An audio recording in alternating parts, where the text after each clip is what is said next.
What's up, guys? Welcome to another episode of Level Up. Today we're in a different place. We're trying something new. We're out here at the soccer complex with our good friend Josue. So you're a soccer champion. How does that feel? Yes, man. I mean, that's like a great experience. We won it last year too, and we really won it this year. If we won it this year, it was going to be a three-peat. It was like back to back to back, just like the shirt said, man. Nice. We were the first team in Russellville who make it, and it was hard at the beginning. We had to go play Oklahoma teams. It was a really good experience. It was hard. We get there to the tournament late. We play the station from Oklahoma. It was like a really, really hard game. We ended up winning. We were winning 1-0. It was a free kick from Eric Garcia. It was like a nice Rivella shot. The goalkeeper couldn't do anything about it. He was big. Okay. But we ended up winning 1-0. That's when everything started. Okay. We started filling in. It was like really good. It was a great experience. Okay. Before we continue, if you can just keep your microphone like Yeah, okay. Oh, but you could probably move just like an inch closer too. like this. Like that. Kind of like that. Okay. Yeah. So let me know. So how did you prepare for the tournaments? We have an off season. Many schools don't, but we lucky do, because we practice during off season. Off season is hard. It's like the hardest part of soccer for us. Yeah. We have to work hard. We work every day. We run almost like every day. We run 2 or 3 times a week. We run Cooper, hills, workouts, benching, doing a lot of weight room, Okay. and it's hard. That's like the hardest part of off season. So would you say that it takes a lot of preparation before you even show up to the game, right? Because Yes. you can't just show up and expect good results. You have to put in the work before. Yeah, have you put in the work behind, like where nobody see it, that's when it matters. Okay. Like you can just show up to the field and say, "Oh man, I'm ready to play." Every team can give you a good game his first half, but what about the second half where everything matter? Like we can tie 0-0 in the first half, but when the second half, that's when all the hard work, all the work that nobody sees come out, and that's when like we show up, you know. Okay.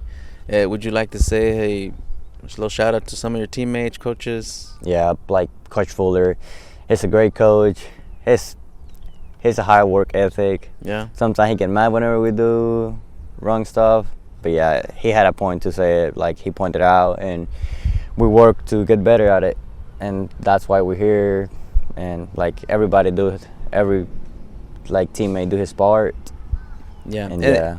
Is there a memorable part that you had this season with yourself, your teammates, or you were in a tough spot where you're like, man, like, how are we gonna get out of this one? And you guys overcame it. Yeah, I think the tough part, it was Bentonville. We were like in a showcase there. It was like 3 games. We played one the day before. We lost 1-0. It was raining. We make a lot of opportunities. They score a last minute goal, and we lost the game. Then the next day, we were coming back home. We were destroyed, man. It was hard for us. We lost 2 games in a row. We had never experienced that, so it's like, man, we gotta win tomorrow. Like we have to win tomorrow. We were talking in the group chat. I was telling, man, we gotta work hard. We got to really want it. If we want to win the state, we gotta work harder, man. And Coach Fuller trusts me, and he put me to start the game. The first half, it was really hard. Like I have a really hard time. I had a really nice save. It was like a 1v1 against one of them. He got a really nice shot. I was like, I don't even know how I saved it. I just saw him come in. He take the shot, and I was like, I don't even remember what I do. I just see the film. Everybody get up, and I was like, oh, they're gonna score. And they're like, one hand, I dove and I saved it. And it was a corner kick. Then we come out. Then first half, it was still 0-0. Yeah. So what's going through your mind when the player's coming and he wants to score that goal? What is going through your mind? Man, it's a hard experience, man.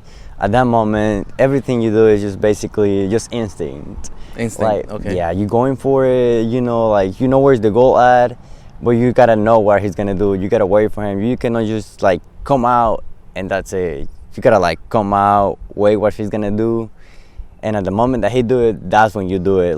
Yeah. If you're gonna take the shot, you gotta cover every angle if you can. You gotta get the big as you can. And what's the feeling when you block that ball coming in? At that moment, like, did I save it? What will happen? Like, the ball's still going. If the ball's still going in, like, where did it go? And if it go out, I was like, take a breath. But like our Coach Goodman said, like, don't celebrate. You make a nice save, don't celebrate. Just make it look easy. Just say like, okay, this is easy for me. Just get up and keep working. Yeah. You mentioned that you guys have a group chat, and you guys were destroyed that game that you guys lost. Yeah. And how important is unity and communication in a team? Because I think that goes a long way when you guys actually share, like, hey, you know what? We got destroyed, but let's come back and do better. Like, how important is that in a team? That's really important. Communication, being close to your teammates is a main part of the team, because you can have a good results in the field. You can have like a good team connection if you don't talk to them out of the field. In the field, like, it's hard to play whenever you don't know your teammates, you don't talk to them, you just know them in practice and stuff like that. It's not gonna be easy at all. So you're saying in order to get good results, it has to be beyond the training center or como dicen, la cancha. It have to be more out of the field, Yeah. Like, in the field, we're one person, like, everyone work for each other. But outside the field, everyone has problems. Everyone got something going on, but we're there to support each other, Yeah. So like, hey man, somebody can come to us and they're like, hey man, I'm not feeling good today, and then like, yeah man, we can support you. No worry about it. Or like, hey man, I'm hurt today. Like, yeah man, you can rest. We can step up for you, or stuff like that. Communication goes. It's like the main part of it. Having connection with your teammates. Yeah. Well, that's great. Well, but besides being part of a champion team, I think your story is very interesting. And the first time I met you, you were waiting. I was a waiter, yeah. You're a waiter at the restaurant. Yeah. And when I saw you, I was like, oh, look at this young guy. He's probably hustling and everything. So that's the first time I saw you. Yeah. The it was second my first time I saw you too. Yeah. And then I was like, when I saw him, like, man, this guy, I think he might have a story. And so I let it be. And then the second time I saw you was doing some construction. Yeah, I was working and I'm like, with man, this guy's at a restaurant. He's doing construction. But then I saw you a third time. And I saw you at the high school, because me and my wife will do some translation at times. And that's when I was like, wait a minute, this guy is a student. He's a young kid. And so I thought it was very interesting, because I saw you at different places. And that's when it intrigued me. Like, I want to know more about Josue. So tell me a little bit about your backstory. Where are you from? Tell me about the journey. Okay. And your family's from Honduras. Yes. Right? So tell me a little bit about that. How is it growing up over there? Your life story, man, starting from there, and then we'll transition. It's hard, man. Like, I had a really long story. Many people may feel identification with it, may feel what I feel, go through. And it's nothing easy, man. It's like growing up over there is like way different than growing up here. I experienced that. My mom was like a single mom since I was 4, so I had to grow up basically by myself with my aunt. She was 16. I was 4 when she was 16. Wow. So we basically grow up each other. And over there at school, you got 2 sessions. We got one in the morning from 8 to 12, and then from 12 to 5. You mean school? Yeah, at school. 2 sessions, okay. 2 sessions. And I used to go I always went to the 12 to 5. Sometimes I work in the morning, or sometimes I just woke up, eat something, and go to school. But me and my mom, we were like met each other whenever she was off, because by the time I get up, she was gone already, and by the time she gets back, I was basically sleeping. Wow. Because she was like working almost like from 6 to 9 or 6 to 10. 6 a.m. to 10 p.m. Yes, every day. So not the normal 8-hour day here in the U.S. Not the normal. You're talking about. You said 6 to 10, so yeah, like 6 to 6 is 12 hours. Basically, 6, 7, 8, 9, 10. That's 12, 13, 14, 15, 16 hours a day. Yes. Working to provide for you and your. Yes. You have a brother? Or at the time you didn't have. At that time I didn't have a So it was brother. just I had you. like an aunt that my mom take home to help her Okay. study and pay for her studies and everything. So your mom's working 16-hour days. You see her whenever she's free. Whenever she was because free, you guys yeah. have different schedules. School, she's working all day. Yeah, she was working all day. My dad was basically never there. Yeah. But man, you learn to like go through life since you were young over there, because like people, like parents, they don't take us to school like like they do it in here. Yeah. So they take us to kindergarten and pre-K and all that. But first grade and up, we usually go by ourselves to school. The first grade, you're like, you know what to do. Get ready. Yeah. Get some breakfast because I'm at work. Walk yourself to school. Yes, and you gotta go to school. You know, you can like go the easy way and just like, okay, I'm not gonna show up to school. I'm gonna go do something else. And it's like the easiest way that many people take, but there's some people that don't want to do that. And street over there is like always dangerous. There's always something going on. Yeah. That you can do stuff and get money from it, or you can either go work hard and get some money doing the good stuff, helping each other, working, selling fruits, or doing whatever. So you decided to do, because in a moment we'll talk about it, but I know you asked, last time we were talking, you asked me that you made a decision that you wanted to live a better life. Yeah. Which is the journey coming down to the U.S. But before we get to that, you could have chosen to get into crime. Yeah. Easy money. Yeah, I couldn't go to the easy way. They offered me a lot of times to go the easy way. They tried to recruit me. They followed me many times. 3 times. Yeah. I faced like death face to face once. Whenever there, I was 6 or 7. I don't really remember. 6 or 7. Yeah, I was in the apartment over there. We used to live in an apartment, not even big. Like apartments are big in here. They have it was just one room, one whole big square room. We got the kitchen. We'd have a eating table. So what we would call here a studio apartment. Yeah, basically a studio apartment. It was like the room, we share rooms in the outside. Yeah. So, but yeah, it was like I was 6 or 7, and there was like a group of people came in to the apartment, and they stole everything from like almost everyone who was there. Wow. And there was like one of them was carrying a gun. I remember it was like a huge, not fat, but like a pretty big guy.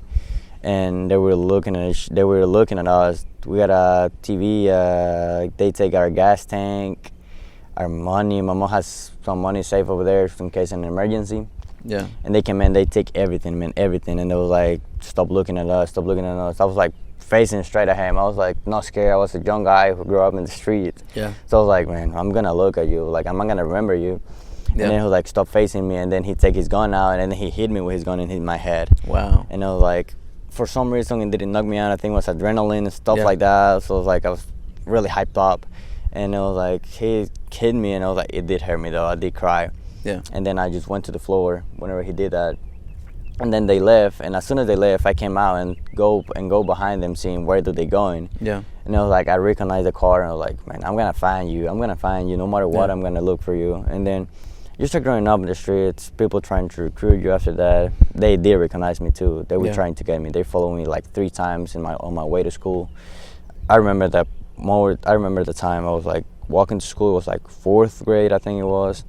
I was walking back to school. I don't know if you ever heard of like a motor taxis.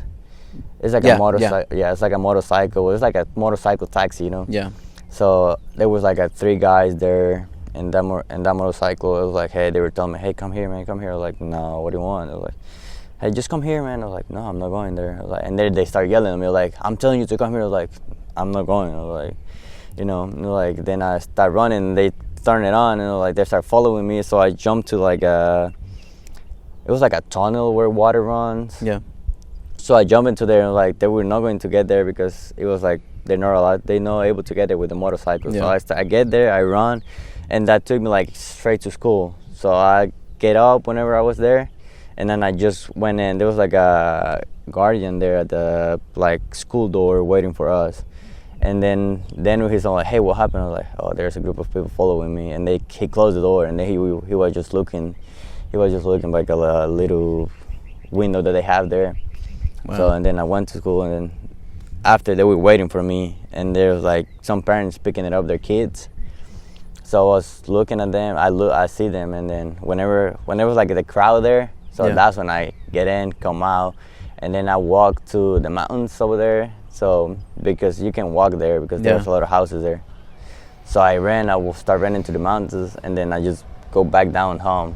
Wow. Like, it's a hard life over there. So they were trying to recruit you, trying to just, hey, let me talk to you, and you're just trying to avoid them. Yeah. And it seems like it was like a whole day ordeal. Yeah, Morning, and you're at school trying to study, but you're like, they're gonna be waiting. Yeah, just like Wow. I always had that mindset that like, hey, I gotta be prepared for what's going on outside. Yeah. At school, you're gonna have fun at school. At school, you're gonna have fun. Maybe you're like safe at school over there. Yeah. But after, whenever you're out, Yeah. everything can happen.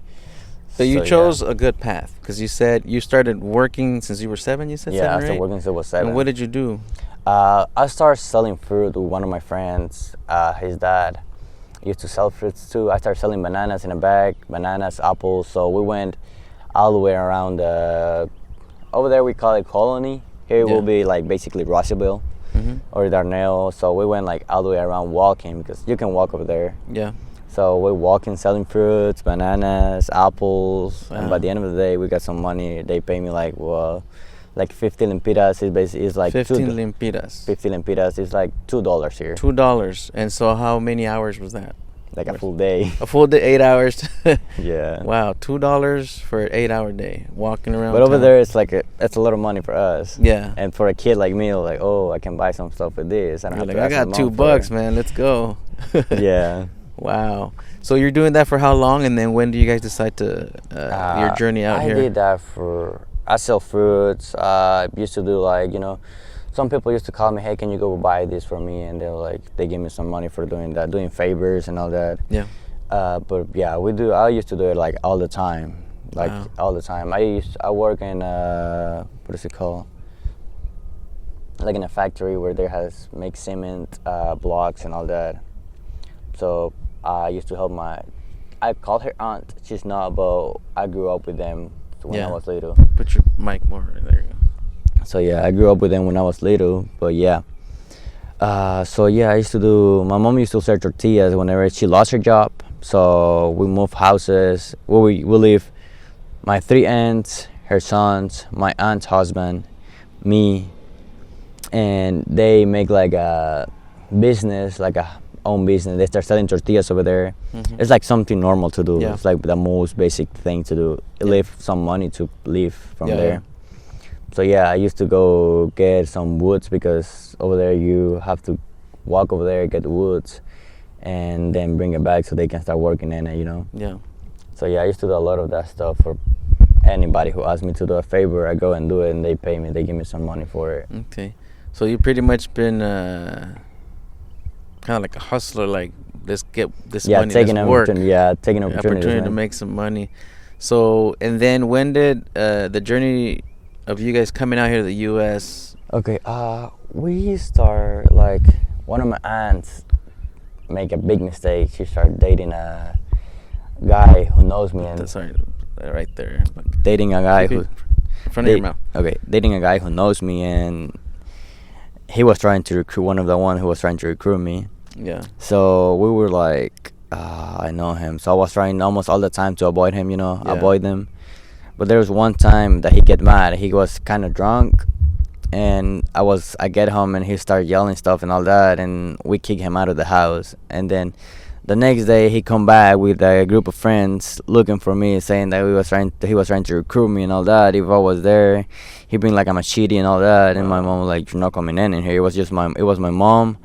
It was my uncle there by that time, but there still was like a group of big people there. It was like 5 for like what? Yeah. So they 2 were not gonna months. let you guys be. Yeah, So you and guys so had to- I jumped the wall behind the house, and I ran and like hide until they left. I get back home like 1 in the morning Yeah. until they were gone. And by the next day, it was like my mom was like, "No, we're gonna leave here." So we left. Like we don't tell nobody. It was just like a one thing. Like there was no option. Like, hey, we can stay here, or you can just move out. Like, no, we're gonna leave because you're not safe here, so we're gonna leave. Wow. We came here the first time. We came. We tried to come here twice. So the first time they caught us on Mexico. I think it was Veracruz. Yeah. So it was like we were coming with like a coyote but Yeah. he left and took our money.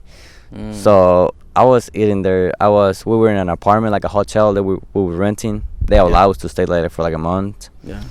So it was like about time to, like about ending time for we have to go. Yeah.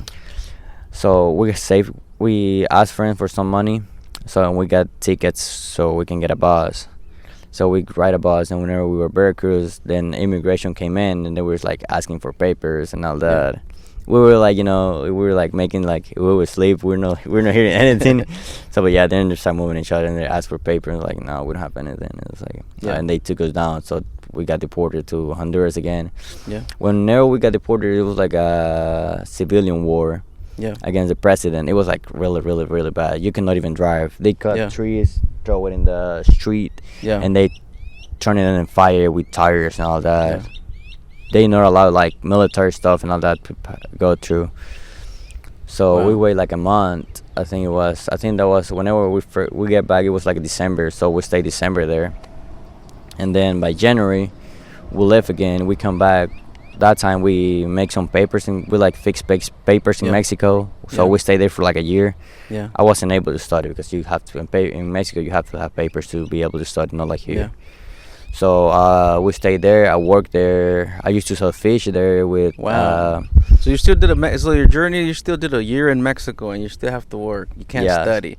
You're fleeing your country because your life is in danger. You go back, and now there's a war. Yeah. Wow.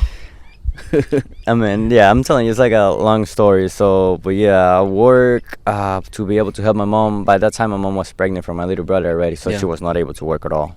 Wow. So we worked there. Something that I love from Mexico was the tortas that they make in the streets. So they're really, really, really good. Yeah. So I used to go get them sometime whenever I got money left, and then we stayed there for like a year. Then after a year, we saved some money, and then we took like a bus to Mexico to Matamoros. Yeah. We came in through Matamoros. We walked to it was like, and Mama was like, "How we gonna do it?" And then she called a friend and like, the best way to do it, if you don't have a coyote, you just walk through you just walk to the bridge. Yeah. So we walked to the bridge, and then there's like immigration and like right in the middle of the bridge. So they were asking for passport, stuff like that. And then whenever we get in line and everything, and then when we get there, they were like, "Hey, where's your passport at?" And then my mom told me like, "No, we don't have paper. We were coming here because we were in danger in Honduras." So they bring us in, they sit us in there, and they was like, "Okay, we can help you, but we're gonna like separate you." So they're gonna take me to one place, my mom to another place, and they was like, "My mom, no, you're not gonna do that." So my mom started crying, and she was like pregnant. She was bad pregnant. So they was like, oh, and there they would say, "Okay, so you're gonna stay here, so calm down. We're gonna let you stay here for like." We stayed there for like 2 days in a room and like in the bridge. They put us in a room. We got this like aluminum blanket. You know, I don't know if you ever see it. Yeah, I seen him. Okay, so yeah. Is it warm? Yeah, it's warm. Yeah. It's like pretty warm, but you can't move because if you're moving, it's gonna make noise and it's gonna get cold because over there they have like air all the way like down. It's really cold. It's freezing cold. Yeah. So, but yeah, then we stay there. Then we moved to Las Perreras that we call them in McAllen. Yeah. So we stay there for like a week until we get out. And we get out, a friend, and they are racist in there. Like people are racist in there, and they're not even white. They're like Hispanic people, immigration Hispanic people. We're being racist to us. Wow. And I just look at them like, oh well, okay. Yeah. And then we get out of there, and we take a bus. We stay in Texas for 6 months before coming here to Russellville. Wow. So we stay in Texas. It was Harlingen, Texas. Whenever we first get out, it was like my mom's friend. He was never there, so he was working all the time. Yeah. And he took us to like a house trailer, you know. Yeah. But that trailer was like so bad. He was like it was no light, no water, nothing of that. So we have to clean it up to be able to sleep there. There were rats there, cigarette stuff, a lot of like nasty stuff in there. So we cleaned it up our best. But we still wasn't able to sleep. It was so hot, so we have to sleep outside. Or sometimes my mom's friend came and we sleep in his car. So yeah, I start working there in cars. Whenever we have like It was like a car transportation stuff. They're Yeah. making lists so they can transport car and stuff like that. So I started working with them. Wow. To Well, make how some old were money. you? I was 13. 13. And are you working, just working, or are you going to school at the same time? School wasn't started. It was like around June, July. Okay, so like around the summer. Yeah, so school didn't start until like August something. I think it was August 15, something around that over there. Wow, so you guys went through all of that. Now you're in Texas. And then when do you guys start thinking about coming out to the Russellville area? Oh, we came here, when it was 2018, December 21st. So morning of January 2019.